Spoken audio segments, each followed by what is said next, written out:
Welcome to Zen and the Art of Homeschooling. I'm Ollie Malley, And I'm Michael Malley. and today we're going to talk about homeschooling versus schooling at home. And many of you who are watching this are newly having your kids at home, and Mhm. so we're going to try to talk about what might be the difference in that, and and just give you some ideas for how you, if you want to be doing more homeschooling, how you can be doing that. So, the idea, if we think schooling at home, people are thinking, okay, I have to create in my home that environment of the school, or as Hmm. best that I can. I have to mimic that. And Hmm. certainly, it's wonderful. The schools are giving you information and they're giving you materials and resources and pointing toward resources on the internet so that you can do that schooling at home. But when we say homeschooling, we mean something a little bit different.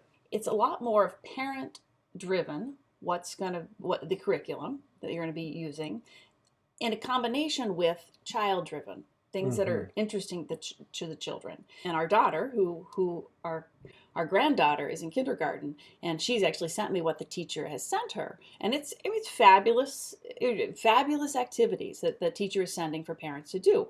But it's would be keeping my granddaughter structured from about 8:30 in the morning to about 3:30 in the afternoon, which would be like a typical school day. Right, And so I think what we're saying is that you can look at what the school's giving you and you can make some choices right. as to what makes sense for you and your children. You can decide we're going to do this for 6 hours a day, or we're going to do this for 2 or 3 hours a day. And we're going to pick some of these activities. And then we're going to spend part of the day with either unstructured or letting your children figure out what they're interested in and letting them follow that. Right. And one of the things that allows for that is time. And so Mhm. that's what you guys have right now. You guys have some time that you could figure out what you want to do with. Mhm. Um, because when you're doing our normal lives, there's not that much time. And in the school day, they are trying to get kids to learn a lot of different subjects. And you come home, and a lot of kids do extracurricular activities, and there just isn't that time. And so right now, you have a little bit of time and some choice. And even for older kids, I've talked to people whose kids are in middle and high Oh, school, sure. and the curriculums they're getting. One of my friends said her boys are liking to sleep in because it is not taking them as long to do the activities that they Mm. would have done. They're Mm. both high school seniors. And other parents I've talked to have said that they are looking at what the teachers are giving them, and the parents taking some of those things, and the kids are choosing some of those things, and maybe they're spending just the morning doing that, Mhm. and then in the afternoon they're having it a little more flexible. I think that's what our daughter's doing with the 6-year old, Mhm. with our kindergartner. Mhm. Now, we don't just say free reign. Whatever you Mm-mm. want to do, go ahead and do. Because guess what? There's a multi-trillion dollar industry ready to suck in all of your kiddos' energy with entertainment, right? They could sit and binge watch shows and they could play video games out the wazoo. We want more than that for our children and for their lives. This is their life, right? And this is an opportunity for them to explore new things. I'm always hesitant when I say something positive about one of our kids because, they'll go today and do the opposite. But right now, even as a homeschool family, things have slowed down for us Mm-hmm. because we're not getting together with other Oh, homeschool families, etc. certainly. Our son, who's in seventh grade, he had bought himself a ukulele and we have this guitar sitting around. This guy's spending hours every day playing guitar, learning new chords, learning how to play guitar. His older brother, who is 20, says, I can't think of anything better than sitting around learning how to play guitar that this guy for the rest of his life will be able to share music with friends and family. That's a great use of his time. Yeah, does he need to do a little bit of math? Yep. Does he need to do some reading? Uh-huh.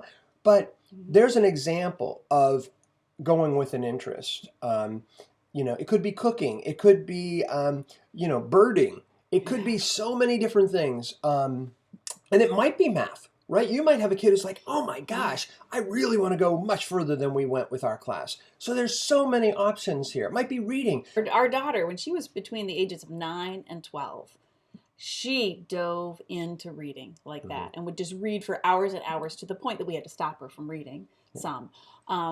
Our son, one of the things that he's really been interested since he was 6 or 7 is filmmaking.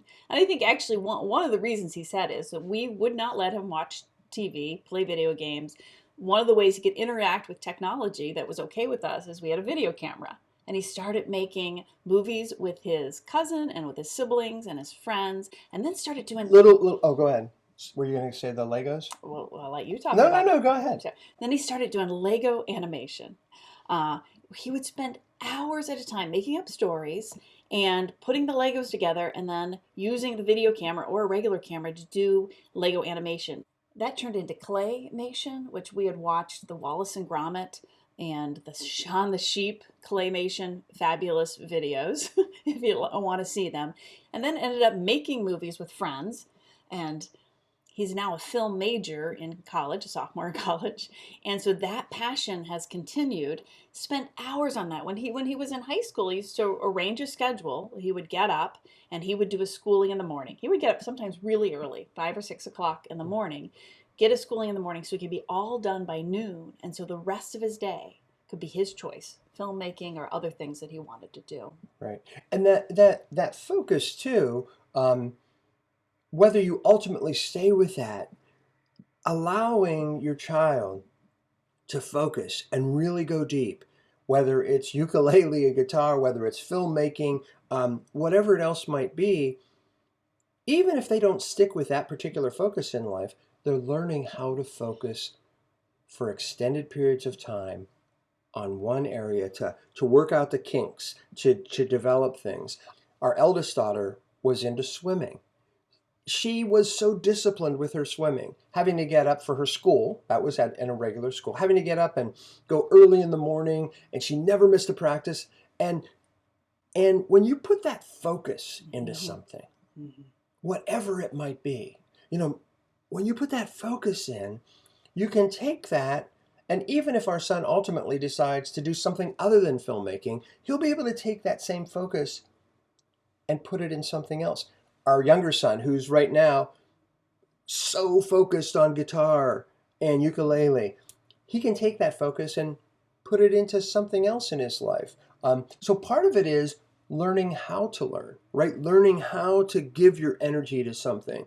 So often as teachers in the classroom, we'd see kids really into something, but we say, oh, I'm sorry, guys, we have to stop now because we have to get on to the next subject. Because we're dealing with 25 kids. And again, no fault to the teacher or the school system. That's a different system than what you have in your home.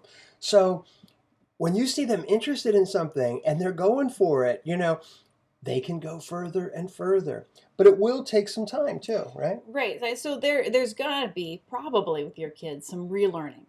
After being in a classroom and having somebody tell them what to do and what to learn, for them to turn that around to what do I want to learn?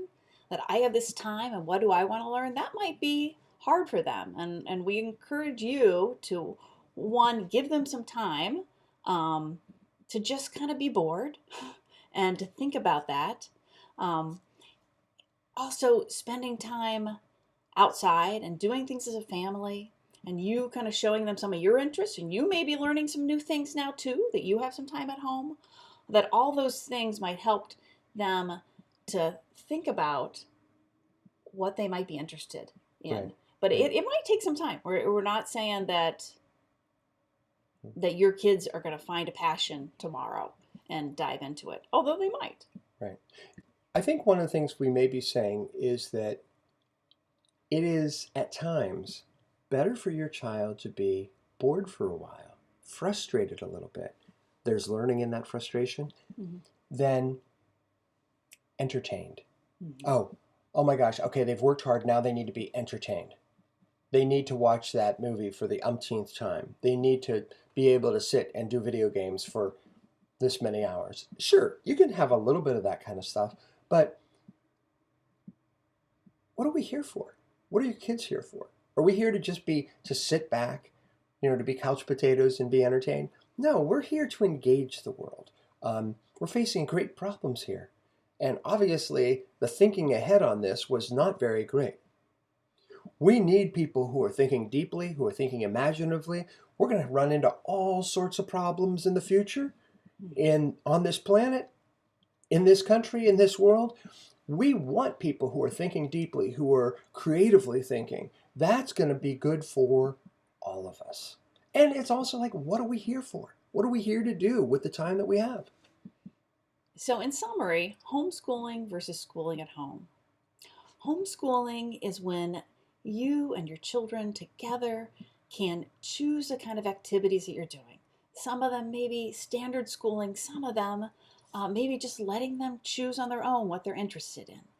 It's rediscovering and remembering and reconnecting with something deep inside of them, or to what are their passions? What do they want to learn? It's exciting, a love of learning in them, and like just sparking what's already there, because Right. we're all born with that innate wanting to learn. Mm-hmm. And so it's just going back there.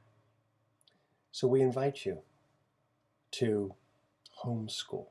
Yes, there will be some schooling at home elements, some things that are more structured, some things that you've come up with from resources you're getting from schools and that you're finding on the internet, but also to have your own creative ideas, and especially to create the space for your children to get in touch with their own creativity, their own curiosity, and to go forward. This is, with all of the challenges, with all of the fears that we're all struggling with, this is a great opportunity right now. And we encourage you to take full advantage of it. Thanks for joining us. We'll see you another time.